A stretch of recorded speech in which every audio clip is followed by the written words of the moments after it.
Computerised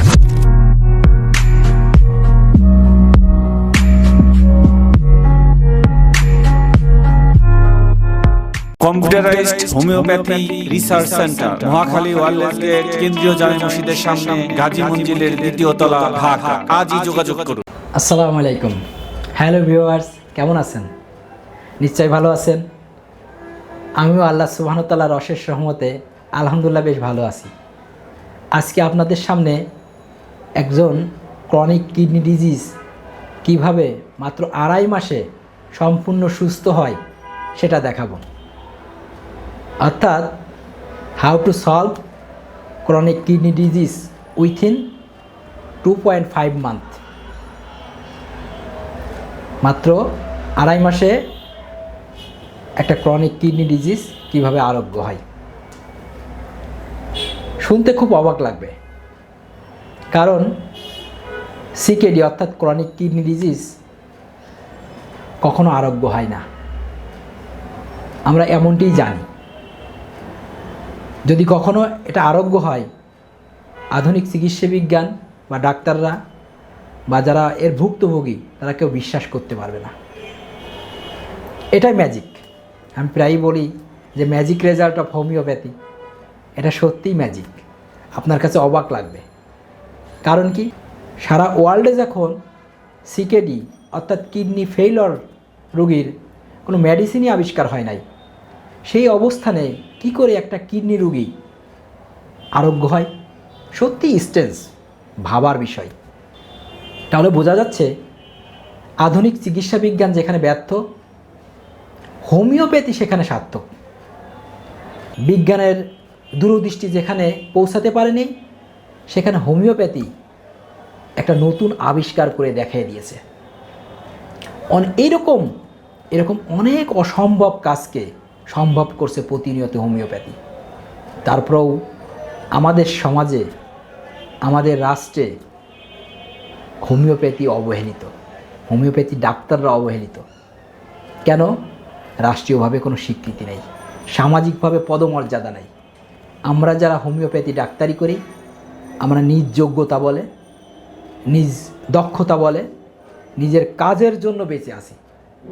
আজকে এই রেজাল্টটা যদি আধুনিক চিকিৎসা বিজ্ঞানে দেখাইতে পারতো, আজ সারা বিশ্বে আলোড়ন হতো, জাতীয়ভাবে পেপার পত্রিকায় আসতো, জাতীয় টেলিভিশনে প্রচার হতো।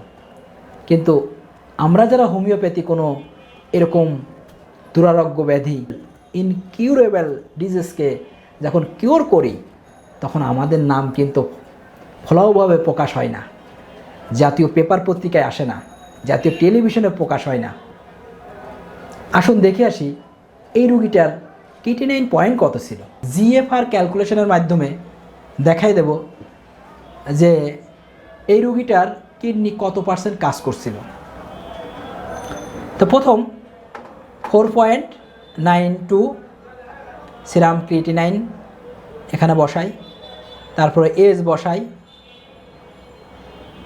62, তারপরে মেল না ফিমেল এটা বসাই, তারপরে আর ইউ আমেরিকান, আমরা আমেরিকান নয় তাই 9 বসাই। এরপরে ক্যালকুলেটর টিপ দিই, দেখেন ওনার জিএফআর ভ্যালু 12। স্বাভাবিকভাবে বুঝতে পারছেন, যদি জিএফআর 12 হয় তাহলে কি হবে? অর্থাৎ জিএফআর যদি 12 হয় তাহলে কি হতে পারে? আপনাদের ধারণা আছে নিশ্চয়ই। আর যাদের ধারণা নেই তারা আরেকটু বেশি ভালো করে বুঝুন এবং জানুন। অর্থাৎ কিডনি স্টেজকে 5টা ভাগে ভাগ করা হয়। সর্বশেষ স্টেজ হচ্ছে 5 স্টেজ। অর্থাৎ যখন জিএফআর লেস দ্যান 15 হয়, তখন কিডনির এন্ড স্টেজ অর্থাৎ 5ম স্টেজ অর্থাৎ 5th স্টেজ। তাহলে বোঝা যাচ্ছে এই রোগীটা লাস্ট স্টেজে এসেছে, অর্থাৎ কিডনি ফেইলর। কিডনি স্টেজ যখন 5 হয় তখন সেটাকে কিডনি ফেইলর হিসেবে স্বীকৃতি দেওয়া হয়। এই অবস্থায় সারা ওয়ার্ল্ডে কোনো ট্রিটমেন্ট নেই, এটা শুধু আমার মুখের কথা নয়। চলুন দেখে আসি যে ডেভিটা কেয়ার, এটা আমেরিকার একটা কিডনি গবেষণা সংস্থা, তারই সফটওয়্যারে আপনাদের জিএফআর ক্যালকুলেশন করে দেখালাম। তো দেখুন কি অবস্থা, এখানে কি লেখা আছে, stage 5 kidney failure, GFR less than 15 or dialysis. A person with stage 5 CKD at the end stage of kidney disease with CFR less than 15 at the advanced stage of kidney disease. একজন ব্যক্তির যখন GFR 15 নিচেই চলে যায় তখন kidney সর্বশেষ স্তর, অর্থাৎ স্টেজ যদি 5 হয়, the kidney have lost nearly all their ability to job effectively. Kidney তার সঠিকভাবে কার্যক্ষমতা হারিয়ে ফেলছে। ইভেনচুয়ালি ডায়ালাইসিস আর kidney transplant is need to live. বেঁচে থাকার জন্য এখন দুইটা অপশান, হয় কিডনি ট্রান্সফার করতে হবে, নতুবা কী করতে হবে, ডায়ালাইসিস করে করে বেঁচে থাকতে হবে। তাহলে বোঝা গেল কিডনি যখন ফেল করে এই অবস্থায় কোনো মেডিসিন নাই, তাহলে কি করে বাঁচা সম্ভব? যতদিন বাঁচবেন অত্যন্ত দুঃখ এবং পরিতাপের বিষয়, ডায়ালিসিস করে করে বেঁচে থাকতে হবে। এরপরও মানুষ বাঁচার জন্য চেষ্টা করে, দেশ থেকে দেশান্তরে ছুটছে, যার অ্যাবিলিটি আছে সে ইন্ডিয়ায় যাচ্ছে, ভ্যালোর যাচ্ছে, আমেরিকা যাচ্ছে, সিঙ্গাপুর যাচ্ছে, কিন্তু বাস্তবিক পক্ষে অত্যন্ত দুঃখের বিষয় এর কোনো সুরাহা পাচ্ছে না, এর কোনো সুচিকিৎসা নাই। এই অবস্থায় দাঁড়িয়ে হোমিওপ্যাথি আশার আলো দেখাচ্ছে। আপনাদের ব্রেনে ধরুক বা না ধরুক, আপনাদের বিশ্বাস হোক বা না হোক, এটা কিছুই যায় আসে না। শুধু একটা না, এর আগে আমি অসংখ্য ভিডিও দিছি, তাদের তথ্যউপাত্য অর্থাৎ প্যাথোলজিক্যাল টেস্ট এভিডেন্স সহ আপনাদের সামনে উপস্থাপন করেছি। এই রোগীটা যেমন 4.92 নিয়ে আমাদের চিকিৎসা শুরু হয়, 15 দিন পরে 29/1/2020 তারিখে 3.51 হয়। চমৎকার রেজাল্ট, তাই না? যেখানে 1 পয়েন্ট কমাতে যে হিমশিম খেতে হয়, ক্রনিক কিডনি রোগীর একটা ধারাবাহিক ফলো আপ দেখা যায়। সেটা কি? ডে বাই ডে গ্র্যাজুয়ালি বাড়তে থাকে, অর্থাৎ কিডনি একটা অবস্থানে বা একটা জায়গা কনস্ট্যান্ট থাকে না, day by day gradually increase হতে থাকে। আর যে কিডনি রোগীর creatinine gradually day by day বাড়তে থাকে সেই রোগীকেই সিকেডি বলা হয়। তো একই জায়গা থাকে না, আর সেই জায়গা দাঁড়িয়ে ব্যাক আসা। অনেকের প্রশ্ন করে, তাহলে কি কিডনির কিটিনাইন কমে গেলে কি কিডনি ভালো হচ্ছে? এই প্রশ্নের উত্তরে বলবো, এটা একটা সিম্পল উত্তর। কিডনির কিটিনাইন কেন বাড়ে এটা আগে জানা দরকার। কিডনির নেফ্রন যখন ডিস্ট্রয় হয় তখন কিটিনাইন প্রোটেকশন দিতে পারে না, অর্থাৎ কিটিনাইন হচ্ছে বিষ। আমরা প্রতিনিয়ত যে খাদ্য খাই, মেটাবলিজম অর্থাৎ বিক্রিয়ার মাধ্যমে রক্তের ভিতর যে টক্সিক থাকে, তখন প্রস্রাবের দিয়ে ওই টক্সিক পাস না হয়ে রক্তের ভিতর থেকে যায়। তার মানে কিটিনাইন যখন বাড়ে তাহলে কিডনি কাজ করছে না, আর না করার কারণেই টক্সিকটা বাড়তে থাকছে। এটাই হচ্ছে মূল প্রবলেম।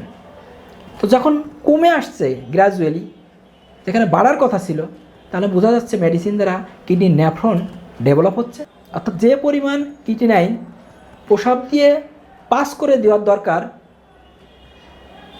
এখন সেই পরিমাণ থেকে বেশি পাস করে দিচ্ছে, অর্থাৎ প্রোটেকশন দিচ্ছে,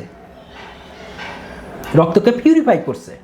1.5 মাস পরে 29/2/2020 2.15 শুরু হয়েছিল 4.92 দিয়ে, 1.5 মাস পরে আসলো 2.15। চমৎকার রেজাল্ট। এত শর্ট টাইমে এত সুন্দর রেজাল্ট আশা করা যায় না। আপনার ভাবতে অবাক লাগবে, এটা কি আলাউদ্দিনের চেরাকের মতো গল্প কিনা, যে ঘষা দিচ্ছে আর এক এক পয়েন্ট কমে যাচ্ছে। সত্যিই একটা বিস্ময়কর ব্যাপার। হোমিওপ্যাথি যে জাদু দেখাতে পারে সেটা আপনাদের সামনে সত্যিই তা প্রমাণিত হলো। 2.5 মাস পরে কিডনির পয়েন্ট আসলো 1.7। এরপরে রুগীর শারীরিক কন্ডিশন, মানসিক কন্ডিশন ওভারঅল ডেভেলপ হয়। রুগীর আর চিকিৎসা নেয় না। 1.7 আসার পরে তার শারীরিক মানসিকভাবে ডেভেলপ হয়। এই রুগীটা প্যারালাইজড অবস্থায় বিছানাসজ্জা ছিল। তো সে স্বাভাবিকভাবে হাঁটা চলা খাওয়া দাওয়া এভরিথিং ইজ ওকে। তখন আর তার চিকিৎসার কথা ভুলে গেছে। সে মনে করেছে আমি সুস্থ হয়ে গেছি। আর আমরা যারা ডাক্তার তারা তো কখনো আর রুগীকে ফোন দিয়ে বলবো না যে আপনার ওষুধ শেষ হয়ে গেছে, আপনি ওষুধ নিয়ে যান, এমনটি মনেও থাকে না, আর এটা বলাও উচিতও না। তারপরেও আমি খোঁজ নিয়েছি, বলছে আলহামদুলিল্লাহ সুস্থ আছে, কোনো সমস্যা নেই।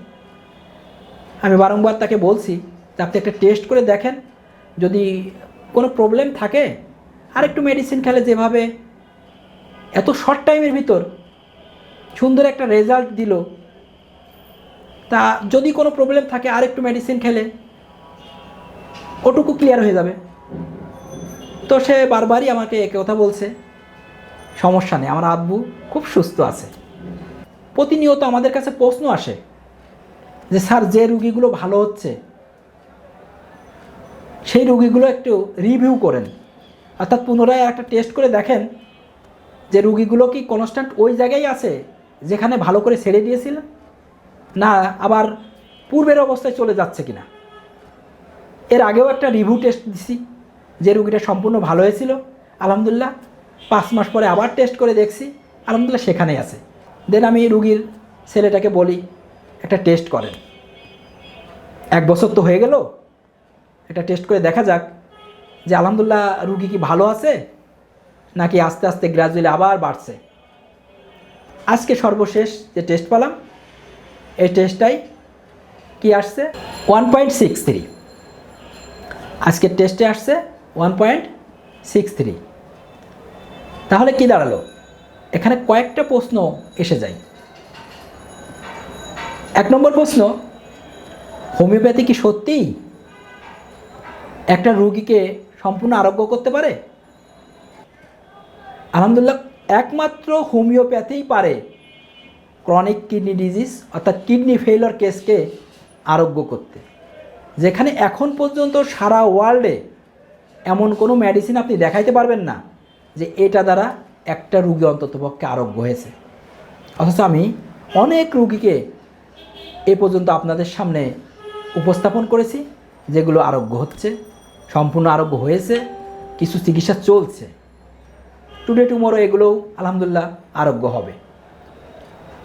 2 নম্বর প্রশ্ন, যদি একবার আরোগ্য হয় তাহলে কি আবার পুনরায় আগের অবস্থায় ফিরে যায়? এই প্রশ্নটা অনেকেই করে। এর উত্তরে বলবো, আপনারা যেটা দেখছেন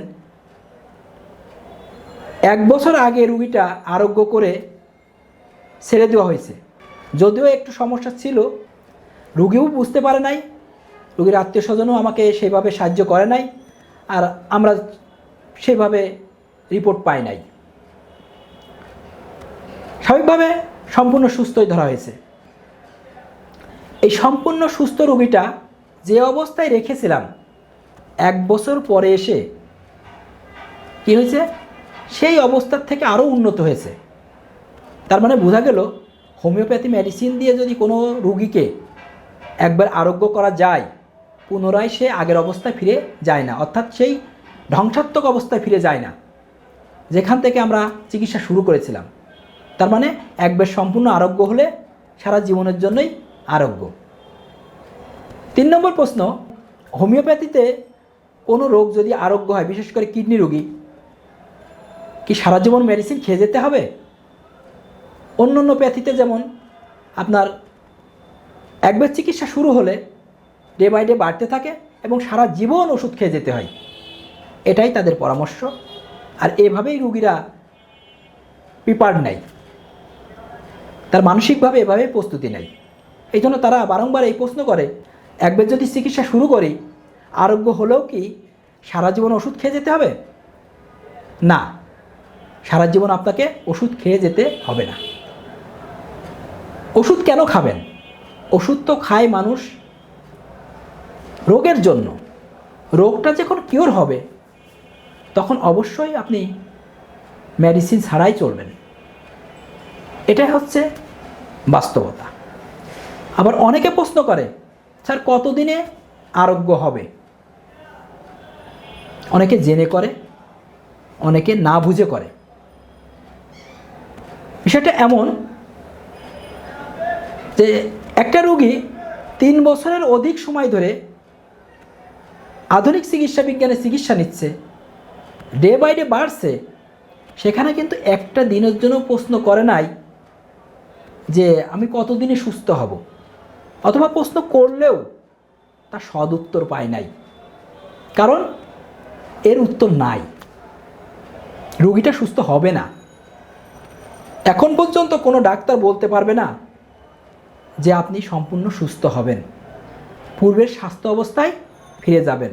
যে রোগীটা 2 পয়েন্ট নিয়ে শুরু হয়েছে তার চিকিৎসাও চলছে, ডে বাই ডে গ্র্যাজুয়ালি বাড়ছে। এটাই ক্রনিক কিডনি ডিজিজ বা ক্রনিক কিডনি রোগের ইতিহাস, ধারাবাহিকতা। সেই জায়গা দাঁড়িয়ে আমাদের কাছে প্রশ্ন করা হয়, আমি কতদিনই সুস্থ হব? এখানে একটা কথা বলে রাখি, যদিও আমরা এর মাঝে অনেক রুগীকে উইথিন শর্ট টাইমের ভিতরে আরোগ্যের ইতিহাস দেখাইছি যথেষ্ট প্রমাণসহ, তারপরেও কোনো রুগীকে অ্যাডভান্স বলা সম্ভব না যে আপনি এতদিনে সুস্থ হবেন। কারণ প্রত্যেকটা রুগী ইন্ডিভিজুয়াল। একটা রোগ, একটা ব্যক্তি, একটা রোগের স্টেজ সবার সমান না, রোগের টাইটারি আছে। বিভিন্ন রোগে মানুষ ভোগে, কে ডায়াবেটিস আছে, কে কিডনির সমস্যা আছে, কে হাইপার টেনশন আছে, কে দেখা যাচ্ছে কিডনির সমস্যা আছে শুধু প্রেশার আছে, কে দেখা যাচ্ছে যে ডায়াবেটিস আছে প্রেশার নাই। ম্যাক্সিমাম লোকেরই প্রেশার থাকে যাদের কিডনির সমস্যা, কিন্তু অনেকের আবার ডায়াবেটিস থাকে না। যার ডায়াবেটিস আছে, কিডনির সমস্যা আছে, হাইপার টেনশন আছে, তার ঝুঁকিটা একটু বেশি। তাই ঢালাওভাবে বলা যাবে না আপনি এতদিনে সুস্থ হবেন। তারপরেও এক্সেপশনাল ঘটে, অনেকের আবার খুব স্লোভাবে গতিতে আরোগ্য হয়, অনেকের আবার খুব ফাস্ট হয়। এই জন্য এই প্রশ্নটা করা থেকে বিরত থাকা উচিত। আমি যেটা বলি যে আপনি ওষুধ শুরু করেন, কেন শুরু করবেন? এই জন্য শুরু করবেন যে আদারওয়াইজ কোনো চিকিৎসা বিজ্ঞানে এখন পর্যন্ত কোনো সুফল নেই, তাহলে ওখানে চিকিৎসা নেওয়া মানে মরিচিকার পিছনে দৌড়ানো। এখানে তো অন্ততপক্ষে আশা দেখা যাচ্ছে, একটা আলো দেখা যাচ্ছে, ওই আলোর অনুসন্ধানে তো অন্ততপক্ষে শুরু করবেন। আর কতদিনে হবে সেটার প্রশ্নের উত্তর আপনার মাঝেই খুঁজে পাবো। কেমন?